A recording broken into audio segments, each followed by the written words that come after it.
High guys IPL 61வது match Lucknow super ஜெயின்ஸும் Sunrisers ஹைதராபாத்தும் ஆட போறாங்க. ஸோ இந்த 2 டீமை பொறுத்த வரைக்கும் ஜஸ்ட் ஒரு ஃபார்மாலிட்டி மேட்ச் அப்படிங்கிற மாதிரி கூட சொல்லலாம். லக்னோவுக்கு ஒரு சின்ன அவுட் சைட் சான்ஸ் இருக்கு அப்படிங்கிற மாதிரி கன்சிடர் பண்ணாலும் கூட எஸ்ஆர்ஹெச் ஆல்ரெடி எலிமினேட்டட். ஸோ அதனால ஒரு சில மாற்றங்கள் பண்றதுக்கு வாய்ப்புகள் அதிகமாக இருக்கு. ஸோ இந்த மேட்சோட கம்ப்ளீட் அனாலிசிஸ் நம்ம இந்த வீடியோவில் பார்க்கலாம். எக்கானா ஸ்டேடியம் லக்னோவில் இருக்கக்கூடிய ஸ்டேடியமில் தான் இந்த மேட்ச் நடக்க போகுது. Night match. ஸோ இந்த மேட்சோட கம்ப்ளீட் அனாலிசிஸ் நம்ம இந்த வீடியோவில் ஃபுல்லாக பார்க்கலாம். டெலகிராம் சேனல்ல நம்மளுடைய ஃபைனல் ஸ்மால் லீக் டீம் நான் எந்த டீமை போட்டு கான்டெஸ்ட் ஜாயின் பண்ணி விளையாடுறனோ அந்த டீமை ஷேர் பண்ணுவேன். கடைசியா நம்ம விளையாண்ட அந்த 2 மேட்சுமே நல்ல ரிசல்ட் வந்திருக்கு. ஸோ வேணுங்கிறவங்க டெலகிராம் சேனல் டீம் வேணுங்கிறவங்க ஜாயின் பண்ணிக்கோங்க. ஜாயின் பண்ணுறதுக்கான லிங்க் வந்து இந்த வீடியோக்கு டிஸ்கிரிப்ஷனில் கொடுத்துருக்கேன். அப்படி இல்லைனா டெலகிராமில் சர்ச் ஆப்ஷனில் போயிட்டு விகே டீம்ஸ்னு சர்ச் பண்ணி கூட நீங்கள் ஜாயின் பண்ணிக்கலாம். 3600 சப்ஸ்கிரைபர் பக்கம் இருப்பாங்க. ஸோ அந்த சேனல் தான். செக் பண்ணிட்டு ஜாயின் பண்ணிக்கோங்க. ஃபைனல் ஸ்மால் லீக் டீம் நான் எந்த டீமை போட்டு விளையாடுறேனோ அந்த டீமை ஷேர் பண்ணுவேன். நான் வின் பண்ணேன்னா உங்களுக்கு வின்னிங் ஸ்க்ரீன்ஷாட்டும் போடுவேன். லாஸ் பண்ணோன்னா லாஸ் அப்படிங்கிற மாதிரி நீங்கள் நினச்சிக்கலாம். ஸோ நான் வின்னோ லாஸோ என்னுடைய அமௌண்ட்டு போட்டு விளையாடக்கூடிய டீமை நான் ஷேர் பண்ணுவேன். வேணுங்கிறவங்க ஜாயின் பண்ணிக்கோங்க. அண்ட் குபேரா ஃபேண்டசி ஆப்பு சூப்பரான ஒரு ஆப்பு. டியோ ஆப்ஷன் மூலிமா வெறும் ஒரே ஒரு பிளேயரை மட்டும் எடுத்து நீங்கள் கான்டெஸ்ட் விளையாட முடியும். ஸோ இந்த ஆப்போட லிங்க்கு ரெஃபர் கோடு ரெண்டுமே இந்த வீடியோக்கு டிஸ்கிரிப்ஷனில் கொடுக்குறேன். இப்போ தான் ஃபஸ்ட் டைம் நீங்கள் இந்த ஆப் இன்ஸ்டால் பண்ணி விளையாட போகிறீங்க அப்படின்னா கீழே உள்ள லிங்க்கை கிளிக் பண்ணி நீங்கள் இன்ஸ்டால் பண்ணிட்டு ரெஃபர் கோடை கொடுத்து ரிஜிஸ்டர் பண்ணீங்க அப்படின்னா உங்களுக்கு போனஸ் கிடைக்கும். அண்ட் அது மட்டும் இல்லாமல் ரியல் கேஷாக ஒரு குறிப்பிட்ட அமௌண்ட் கிடைக்கும். அதை வச்சு உங்களுடைய முதல் கான்டெஸ்ட்டை நீங்கள் ஃப்ரீயாக ஜாயின் பண்ணிக்கலாம். அதற்கப்புறம் நீங்கள் ஃபர்தராக இன்வெஸ்ட் பண்ணி கண்டினியூ பண்ணலாம். லிங்க்கு ரெஃபர் கோடு ரெண்டுமே இந்த வீடியோக்கு டிஸ்கிரிப்ஷனில் இருக்குது. ட்ரை பண்ணி பாருங்கள். எக்கானா ஸ்டேடியம் பொறுத்த வரைக்கும் ஸ்லைட்லி ஓரளவுக்கு நல்ல பேட்டிங் விக்கெட்டாக இருந்திருக்கு. அட் தி சேம் டைம் பார்த்தீங்கன்னா கொஞ்சம் ஸ்லோவான விக்கெட்டாகவும் ஒரு சில மேட்சஸ் வந்து இருந்திருக்கு. பால் கொஞ்சம் நின்று வரும், ஸ்லைட் டர்ன் கிடைக்கும் பவுலர்ஸ்க்கு, இந்த மாதிரி வந்து இருந்திருக்கு. பட் ஸ்டில் பேட்டிங்க்கு தான் அட்வான்டேஜ். ஒரு 70% பேட்டிங் அப்படின்னு எடுத்துட்டோம்னா 30% வந்து பவுலர்ஸுக்கு கொஞ்சம் ஹெல்ப்ஃபுல்லாக இருக்குது. அதுக்கு முக்கியமான காரணம் பெரிய பவுண்டரிஸ். ஸோ இந்த கிரவுண்டை பொறுத்த வரைக்கும் இந்த ஐபிஎல்லையே மோஸ்ட்லி வந்து இந்த கிரவுண்டில் தான் ரொம்ப ஒரு மாதிரி லாங்கஸ்ட் பவுண்டரி அப்படிங்கிற மாதிரி கூட நம்ம சொல்லலாம். சேப்பாக் ஜெய்ப்பூரோட இந்த கிரவுண்டையும் நம்ம சேர்த்துக்கலாம். ஸோ அது வந்து ஒரு பவுலர்ஸுக்கு ஒரு பெரிய அட்வான்டேஜாக இருக்கும் அப்படிங்கிற மாதிரி எதிர்பார்க்கலாம். நம்பர்ஸ் அப்படிங்கிறது இதான் நம்பர்ஸு. ஸோ இதில் நீங்கள் பார்த்துக்கலாம். 2 டீமோட probable playing 11. So Mayank Yadav அவர் வந்து இந்த சீசன்லேருந்து அகைன் இன்ஜுரி காரணமாக ரூல் அவுட் ஆகிருக்காரு. ஸோ மயங்க் யாதவ் பொறுத்த வரைக்கும் ஒரு இன்ஜுரி ப்ரோனாக இருந்திருக்காரு. கடந்த சீசனும் வந்து பெருசாக பெர்ஃபார்ம் ஆடலை. அண்ட் அதுக்கு முந்தின சீசனும் பெருசாக ஆடலை. ஸோ இந்த மாதிரி வந்து சீசன் 2 மேட்ச் 3 மேட்ச் மட்டும் ஆடுறாரு. ஸோ அவருக்கு ரீப்ளேஸ்மெண்ட்டாக பில் ஓ ரூர்க் அவரை கொண்டு வந்திருக்காங்க. நியூசிலாண்டோட ஃபாஸ்ட் பவுலர், நல்ல டால் ஃபாஸ்ட் பவுலர். பட் அவர் ஆடுறதுக்கான வாய்ப்பு கம்மி. ஏன்னா ஆல்ரெடி 4 பிளேயர் ஃபாரின் ஸ்லாட் பேட்டர்ஸ்லேயே வந்து முடிஞ்சு போயிடுது. அதனால பவுலர்ஸில் ஒரு பிளேயரை இன்க்ளூட் பண்ணுறது அப்படிங்கிறது கொஞ்சம் டஃப்பான விஷயம்தான் அவங்கள பொறுத்த வரைக்கும். ஸோ அதனால திரும்பவும் அகைன் அவங்க வந்து அந்த 5 இந்தியன் பவுலர்ஸை நம்பி தான் போவாங்க அப்படிங்கிற மாதிரி எதிர்பார்க்கலாம். ஷார்துல் தாக்கூர் திரும்ப வர்றதுக்கு ஒரு நல்ல வாய்ப்பு இருக்குது. நியூ பாலில் போடுவார். டெத் ஓவர்ஸ்லேயே அவங்களுக்கு பவுலிங் ஆப்ஷன் இல்லை. அதனால வந்து மேபி அவரை கன்சிடர் பண்ணுறதுக்கு வாய்ப்பு இருக்குது அப்படின்னு பார்க்கலாம். ஸ்டில் இருந்தாலும் இந்த பிளேஸில் இவங்க 4 பேரும் ஷோராக ஆடுவாங்க அப்படிங்கிற மாதிரி தெரியுது. ஷார்துல் தாக்கூருக்கு பதிலாக பிரின்ஸ் யாதவ் இல்லை ஆகாஷ் தீப் மாதிரி பிளேயர்ஸ் கூட ஆடுறதுக்கு ஒரு சான்ஸ் இருக்குது நிறையவே. அதையும் வந்து நீங்கள் கன்சிடர் பண்ணிக்கோங்க. ஆகாஷ் சிங் வந்து கடைசியாக ஆடின மேட்ச் வந்து பஞ்சாப் கிங்ஸோட ஆடின மேட்ச்சில் நல்ல பெர்ஃபார்மன்ஸ் கொடுத்துருந்தாரு. நியூ பாலில் 2 விக்கெட் எடுத்து கொடுத்துருந்தாரு, முக்கியமான விக்கெட்ஸு. ஸோ டெஃபினட்டாக ஆகாஷ் சிங் வந்து கட்டாயம் வந்து இந்த மேட்ச்லையும் வந்து ஆடுவாங்க அப்படின்னு தான் எதிர்பார்க்குறேன். நியூ பாலில் கண்டிப்பாக 2 ஓவர் 3 ஓவர் போடுறதுக்கு பாசிபிலிட்டி அதிகமாக இருக்குது. இந்த சீசனை பொறுத்த வரைக்கும் எல்எஸ்ஜியோட பெர்ஃபார்மன்ஸை நம்ம வந்து 2 விதமாக பார்க்கலாம். முதல் இனிஷியலில் ஒரு 4-5 மேட்ச்சில் வந்து டாப் 3 பயங்கரமாக பெர்ஃபார்ம் பண்ணிட்டு இருந்தாங்க. ஐடன் மார்க்ரம், மிச்சல் மார்ஷ், நிக்கோலஸ் பூரான் அப்படின்னு சொல்லிட்டு.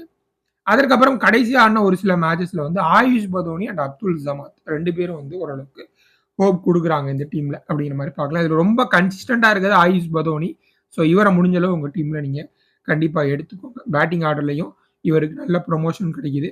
பெருசாக எதிர்பார்த்து சுத்தமாக வந்து ஃபார்ம்லேயே இல்லாமல் போன பிளேயர் லிஸ்ட்டில் நம்ம ரிஷப் பந்தையும் டேவிட் மில்லரையும் சேர்க்கலாம். கிராண்ட் லீக்ல இவங்க 2 பேரையும் வேணா நீங்க ட்ரை பண்ணி பார்க்கலாம். அதே போல வந்து நம்ம முன்னாடி சொன்ன மாதிரி எந்தெந்த பிளேயர் அவைலபிளா இருக்காங்க அண்ட் ஒரு சில டீம் ஆல்ரெடி எலிமினேட் ஆயிட்டாங்க. அதனால சும்மா எக்ஸ்பெரிமெண்ட் மோடில் வந்து ஒரு சில பிளேயருக்கு வாய்ப்பு கொடுக்கறதுக்கும் சான்சஸ் இருக்கு. ஸோ அதெல்லாமே வந்து நம்ம ப்ரீ வீடியோல நம்ம டிஸ்கஸ் பண்ண முடியாது. டாஸுக்கு அப்புறம் 11 வந்ததுக்கு அப்புறம் தான் நம்ம வந்து பார்த்துட்டு யார எடுக்கலாம் அப்படிங்கிற முடிவெல்லாம் எடுக்க முடியும். ஸோ அது வந்து டெலகிராம் சேனல்ல நம்ம பண்ணுவோம். அகைன் டெலகிராம் சேனல்லயும் ஜாயின் பண்ணிக்கோங்க. கண்டிப்பா உங்களுக்கு அட்வான்டேஜா இருக்கும். எஸ்ஆர்எச்ச பொறுத்தவரைக்கும் இப்போதைக்கு வந்திருக்க ஒரு பெரிய அப்டேட் என்னன்னா, டிராவிஸ் ஹெட் கோவிட் பாசிட்டிவ் அப்படிங்கிற மாரி சொல்லியிருக்காங்க. அண்ட் அவரு அன்லைக்லி இந்த மேட்ச் ஆடுறதுக்கான வாய்ப்பு கிடையாது அப்படிங்கிற மாரி சொல்லியிருக்காங்க. ஸோ அவர் வந்து இந்த மேட்ச் மிஸ் பண்ணுவாரு அப்படிங்கிற மாரி சொல்லியிருக்காங்க. பார்க்கலாம். ஒருவேளை ஆடல அப்படின்னா, இஷான் கிஷன் ஓப்பனிங் ஆடின அனுபவம் இருக்கு. அவரும் அபிஷேக் சர்மா ஓப்பன் பண்ணுவாங்க. சச்சின் பேபி போன மேட்ச் ஆட வச்சிருந்தாங்க. ஓரளவுக்கு நல்ல ஃபார்ம்ல இருக்காரு டொமஸ்டிக் ஃபார்ம்ல. ஸோ 1 டவுன் ஸ்ட்ரெயிட்டாவே வர்றதுக்கும் வாய்ப்பு இருக்கு அப்படின்னு தோணுது. அதே போல வந்து Aniket Varma, Heinrich Klaasen and இந்த இடத்துல ஒரு சேஞ்ச் இருக்கும். கமிங் டு மெண்டிஸ் ஆடுனாங்க அப்படின்னா, ஷமி ஆடுவாங்க. கமிங் டு மெண்டிஸ் ஆடல அப்படின்னா, ஷமியோட பிளேஸ்ல இஷான் மலிங்க ஆடுவாங்க. இந்த இடத்துல வந்து அபினவ் மனோகர் வந்து ஆடுறதுக்கு வாய்ப்புகள் அதிகமா இருக்கு. நிதேஷ்குமார் ரெட்டி அவருடைய இன்ஜுரி அப்படின்னு சொல்லிட்டு ஒரு மேட்ச் போன மேட்ச் கடைசியா டெல்லியோட ஆடின மேட்ச்ல டிராப் பண்ணியிருந்தாங்க.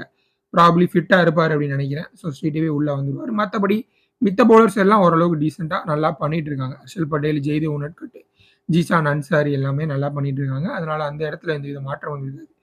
ஷமி, குஷால் மெண்டிஸ் அண்ட் நிதிஷ்குமார் வந்து ஃபிட்டா இருக்காரா இல்லையா அப்படிங்கிறது தெரியல. ஸோ இந்த 3 இடத்துல மட்டும் மேபி ஏதாவது சேஞ்ச் இருக்கிறதுக்கு வாய்ப்பு இருக்கு. அண்ட் பேட்டிங் ஆர்டர்ல சச்சின் பேபியோட பிளேஸ்ல மேபி வேற யாராவது வர்றதுக்கு கூட வாய்ப்புகள் இருக்கு. யார் 1 டவுன் வருவாங்க அப்படிங்கிறது பிளேயிங் 11 அனௌன்ஸ் பண்ணதுக்கு அப்புறம் நமக்கு ஷோரா கண்டுபிடிச்சிடலாம். இந்த மேட்சை பொறுத்த வரைக்கும் லோ பர்சன்டேஜ் ஜிஎல்பிக்கு அப்படின்னு நம்ம பார்க்கும்பொழுது கமிண்டோ மெண்டிஸ் ஒரு நல்ல ஆப்ஷனா இருப்பார். குறிப்பா இந்த பிச்சுக்கு கண்டிப்பா ஸ்பின்னர்ஸுக்கு கொஞ்சம் அசிஸ்ட் இருக்கும். ஸோ 2 சைட்லயுமே போடுவாரு. ரைட் ஹேண்டர் ஆடினா லெஃப்ட் ஆர்ம் ஆர்த்தோடிக் ஸ்பின் போடுவாரு. அதே போல வந்து லெஃப்ட் ஹேண்டர்ஸ் ஆடும்பொழுது ஆஃப் ஸ்பின்னும் போடுவாரு. ஸோ 2 சைடும் போடக்கூடிய பவுலரு. கட்டாயம் வந்து ஒரு 2 ஓவர் 3 ஓவர் மினிமம் போடுறதுக்கு வாய்ப்பு இருக்கு. அண்ட் நம்ம 1 டவுன்ல பேட்டர் இல்லை அப்படின்னு சொல்லியிருந்தோம். இவரை 1 டவுன்ல பேட்டிங் அனுப்புறது கூட வாய்ப்புகள் அதிகமா இருக்கு. ஸோ டெஃபினட்டா வந்து ஒரு நல்ல பிக்கா நம்ம கன்சிடர் பண்ணலாம். ஆகாஷ் சிங் நியூ பால்ல விக்கெட் எடுக்கக்கூடிய பவுலர். இந்த பிச்சில் என்னதான் பெரிய அளவுல நியூ பால்ல ஹெல்ப் அந்த அளவுக்கு இருக்காது அப்படின்னாலும் கூட எஸ்ஆர்எச்சோட டாப் ஆர்டர் பேட்டர் ரொம்ப வல்னரபிளா இருந்திருக்காங்க இந்த சீசனு. ஏர்லியா நியூ பால்ல நிறைய முறை விக்கெட் கொடுத்துருக்காங்க பவர் பிளேல. ஸோ கண்டிப்பா ஆகாஷ் சிங் இனிஷியலா ஒரு விக்கெட் 2 விக்கெட் கிடைக்கிறதுக்கு வாய்ப்புகள் அதிகமாகவே இருக்கு. நல்ல new ball bowler Akash Singh. So டெஃபினட்டா நல்ல பிக்கா இருப்பாரு. அனிகேத் வர்மா நம்ம நிறைய முறை வரையும் ஆட் பண்ணி கொடுத்துட்டே இருக்கோம். சூப்பரான ஒரு நல்ல ஒரு இது காமிச்சாரு. இனிஷியல் ஸ்டேஜஸ்ல சூப்பரா ரன்ஸ் அடிச்சு கொடுத்துட்டு இருந்தாரு. ஏர்லியா விக்கெட் கொலாப்ஸ் ஆகும்போது அதுக்கப்புறம் அப்படியே மற்ற எஸ்ஆர்ஹெச் பேட்டர் மாதிரி இவருடைய ஃபார்மும் பயங்கரமா டிப் ஆயிருச்சு. ஸோ அகைன் திரும்ப வந்து ஒரு நல்ல ஃபார்ம்ல வர்றதுக்கு வாய்ப்புகள் நிறையவே இருக்கு. குறிப்பா நிறைய பேட்டர்ஸ் மிஸ் அவுட் பண்ணுவாங்க இந்த மேட்ச் அப்படின்னு எதிர்பார்க்கிறேன். ஸோ அதனால வந்து கண்டிப்பா இவர் வந்து நல்ல பெர்ஃபார்மன்ஸ் கொடுக்கறதுக்கு வாய்ப்புகள் அதிகமா இருக்கு. பேட்டிங்லயும் ப்ரொமோஷன் கிடைக்கிறதுக்கு நிறைய சான்சஸ் இருக்கு. And final small league team தான். இதுல captain Aiden Markram, vice captain Nicholas Pooran அப்படிங்கிற மாதிரி கொடுத்துருக்கேன். நிக்கலஸ் பூரான ஒரே மாதிரி மெத்தட்ல சொல்லி வச்ச மாதிரி எடுத்துட்டு இருக்காங்க கடந்த ஒரு 3-4 மேட்சா. ஸோ அவர் வந்து ஒரு மாதிரி ரிஸ்கியான பிக் தான். வேணும்னா நீங்க பேட் கமின்ஸை ட்ரை பண்ணி பார்க்கலாம். இல்லை மிச்சல் மார்ஸை கூட நீங்க கேப்டன் வைஸ் கேப்டனா ட்ரை பண்ணி பார்க்கலாம். பட் இந்த இந்த 2 டீமை பொறுத்த வரைக்கும் 2 டீமோட பவுலிங்குமே வந்து ரொம்ப சுமாரா இருந்திருக்கு இந்த சீசன் அப்படிங்கிறது தான் முக்கியமான ஒரு விஷயம். எல்எஸ்ஜியோட பவுலிங்கும் ரொம்ப வீக்கா இருந்திருக்கு. எஸ்ஆர்ஹெச்சோட பவுலிங்கும் வந்து சமி மாதிரி பவுலர்ஸ் பெருசா ஃபயர் பண்ணல. நிறைய ரன்ஸ் கன்சீட் பண்ணியிருக்காங்க. ஸோ அதனால நிக்கலஸ் பூரானை நான் வந்து வைஸ் கேப்டனா போட்டிருக்கேன். நீங்க கிளாசனையோ இல்லை மிச்சல் மார்ஸையோ இல்லை அபிஷேக் சர்மாவை கூட நீங்க ட்ரை பண்ணி பார்க்கலாம். எல்எஸ்ஜியோட பவுலிங் அட்டாக்கும் கொஞ்சம் சுமாராக தான் இருக்கு அப்படிங்கிறதுனால. ஸோ இதான் என்னுடைய டீம். ஜெய்தேவ் உனட்கட் நல்லா பண்ணியிருக்காரு. ஆவேஸ் கான் எல்எஸ்ஜியோட மெயின் பவுலராக இருக்காரு. எப்பெல்லாம் விக்கெட் தேவையோ அவரை தான் ட்ரை பண்றாங்க. டெத் ஓவர்ஸ்லையும் அவர் தான் போடுறாரு. ஸோ அதனால இவங்க 2 பேரும் எடுத்திருக்கேன். நிதேஷ்குமார் ரெட்டி பாசிபிளி ஒரு நல்ல பிக்கா இருப்பாரு அப்படின்னு தோணுது. அதே மாதிரி இஷான் கிஷனும் போன மேட்ச் விக்கெட் கீப்பிங் பண்ணாரு டிசிக்கு அகேன்ஸ்டா. கிளாசன் பண்ணல, இஷான் கிஷன் தான் பண்ணாரு. ஸோ அது ஒரு அட்வான்டேஜ், கூடுதல் அட்வான்டேஜ்.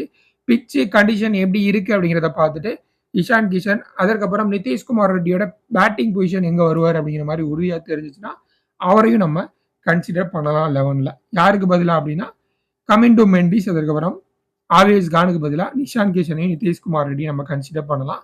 நான் லைனப் வந்ததுக்கு அப்புறம் பார்த்துட்டு உங்களுக்கு இன்ஃபார்ம் பண்றேன். டெலிகிராம் சேனலையும் ஜாயின் பண்ணிக்கோங்க. நன்றி.